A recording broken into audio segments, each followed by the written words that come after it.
Council President Sandy and members of the council, I'm Michael Duwitz. I'm the Opioid Response Project Coordinator, normal times, and then I've been working with our COVID data as part of our department's COVID response. I'm going to do just a quick update looking at our health officer's dashboard and a couple of other measures.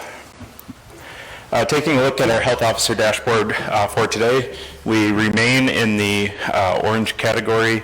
Our score is at a 2.1, which is high orange, so in the higher end of orange.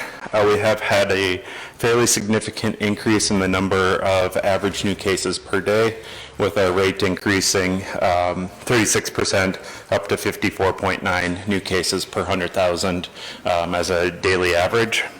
Our testing continues to remain strong.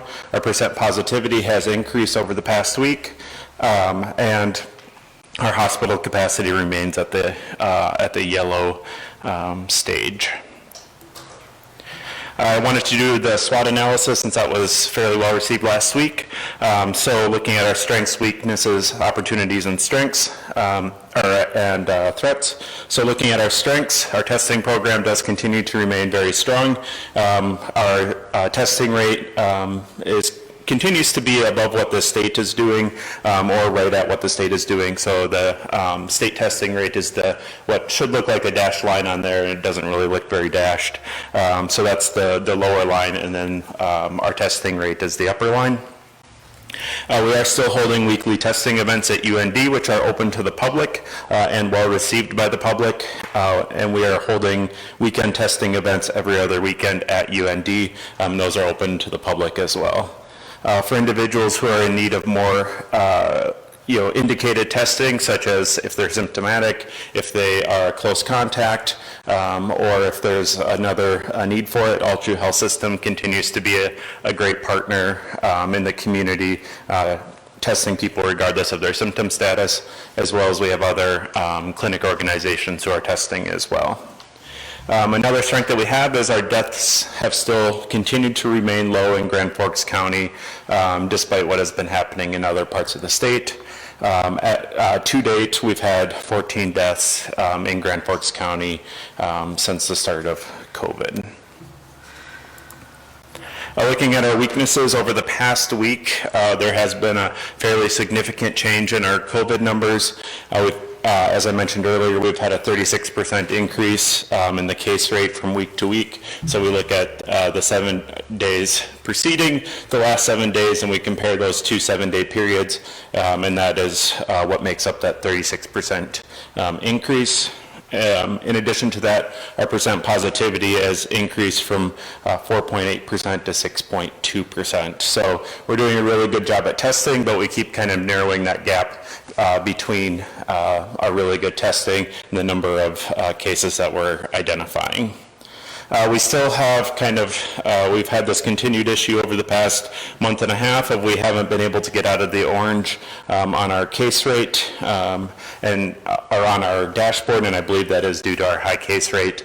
The cases do weigh high on the dashboard, and so that's what's causing our challenges with getting out of that orange as we remain above 25 cases per 100,000.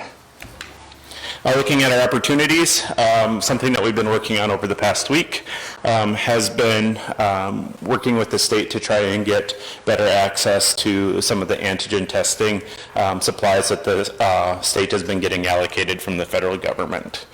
So one area that is very promising for us is looking at the Abbott Binax Now. It's an antigen test. So an antigen test, it works kind of similar, a way to liken it to would be like a pregnancy test. It's a piece of coated paper inside of a little plastic cassette, and you put the sample on there, and you give it 15 minutes. You read the sample. It tells you yes or no.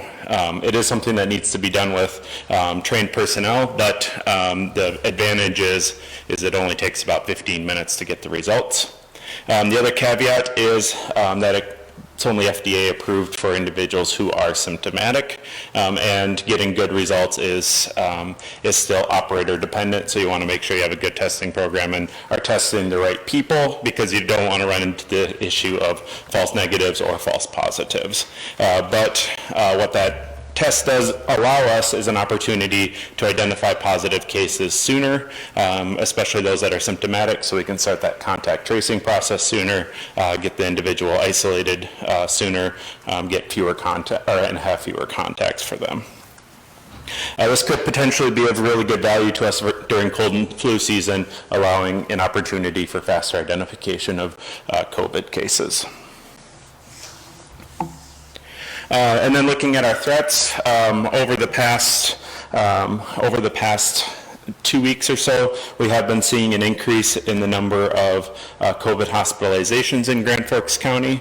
We've been running the number that's been provided to the state, or that's showing up on our state list, is about 8 cases, active cases per day that are being hospitalized.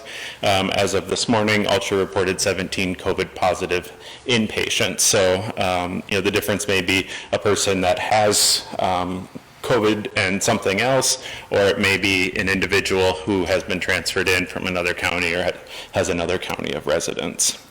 Our rate in Grand Forks County is above Cass County, but is significantly lower than the Burley-Morton area, as well as Ward County or Minot. Also looking at another threat that has been identified is the continued increases in cases in the 60-plus age group. So we are still lower than our peer counties in North Dakota, but what we've been seeing in other counties is when they have increases in the 60-plus age group, particularly when it gets in a nursing home, the deaths do tend to rise. So, we are kind of riding just above Cass County and below Ward County. Ward County had a huge jump this past weekend when they had an outbreak, a very large outbreak in a nursing home that resulted in over 43 cases in the 80-plus age group.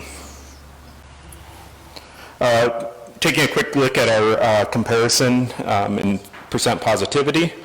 So Grand Forks is running right about 6% for percent positivity. When we compare that to Cass County, we are below Cass County, and our peer counties have been experiencing kind of a higher increase in that percent positivity rate compared to us. Burley-Morton is getting really close to 10%.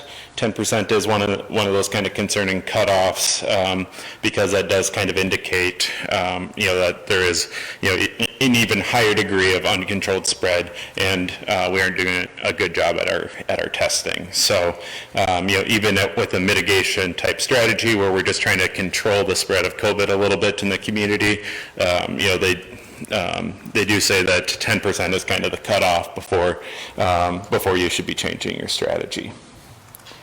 Ward County has also been getting close to 10% as well.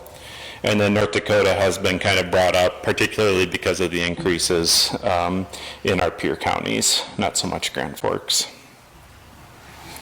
And then looking at our age groups for Grand Forks proper, we have seen the increases primarily in the 20 to 29, 30 to 59, and 60 plus age groups. So our college age groups, our working age group, and our elderly, we still have been keeping our numbers relatively lower in the 0 to 19 age group, or the school age group. And a lot of the increases have been on the higher, or the 17, 18, 19-year-olds in that age group. With that, I'm open to any questions. There are some additional slides included with what I did put online, so that may help provide additional context if needed. Thank you, Mr. Dulitz. Good report. Any questions for Mr. Dulitz? Mr. Weber? Thank you, Mr. Sandy, President Sandy. I look forward to the day when you come in and start sharing good news with us. And there is some good news, continues to be our hospitalization rates. However, the current hospitalization rates, those indicate just COVID-related hospitalizations. And my understanding is local healthcare facilities have to maintain availability for potential COVID cases, which is very expensive for local and regional healthcare. Can you discuss that for a moment? It seems relevant to some discussions we'll be having this evening. Well, Councilmember Weber, I guess maybe another way of providing context would be something that's been often brought up in, the meetings that we've, had statewide with other public health units and things like that, has been the increase in, just the overall increase in need for hospital-related care, and that has been taxing the healthcare system as a whole. And so that does create a bit of a challenge when you try and layer COVID on top of that all. So, we've had healthcare organizations say that they've been seeing, nearly record number of patients needing hospitalization. And then adding that COVID piece on top, if we start, piling on and expecting the hospital to be kind of our alarm bell, we may end up being very challenged with hospital capacity in the short term, and long term.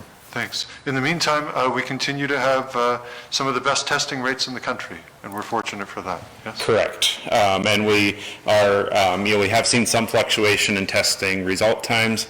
We are back down a little bit closer to that 48-hour time frame. When the state is put in a spot where they are trying to prioritize one group, it does kind of slow down the state lab as a whole, because they're used to, let tests come in, we run the tests as they come in, we send them out, rather than holding capacity back for, a test to come in from, some corner of the state that has to be driven all the way down there, rather than running it kind of as they come. So, the state's done a pretty good job at, they have kind of their limit, and then we've been adding extra testing capacity on through a lab in North Carolina. Some of our Grand Forks testings have been through this lab in North Carolina, and the result times are actually fairly similar. Very good. Thank you again. Thanks for all your work. Thank you. Any other comments or questions for Mr. Dulitz? Seeing none, thank you, Mr. Dulitz. Appreciate the report tonight.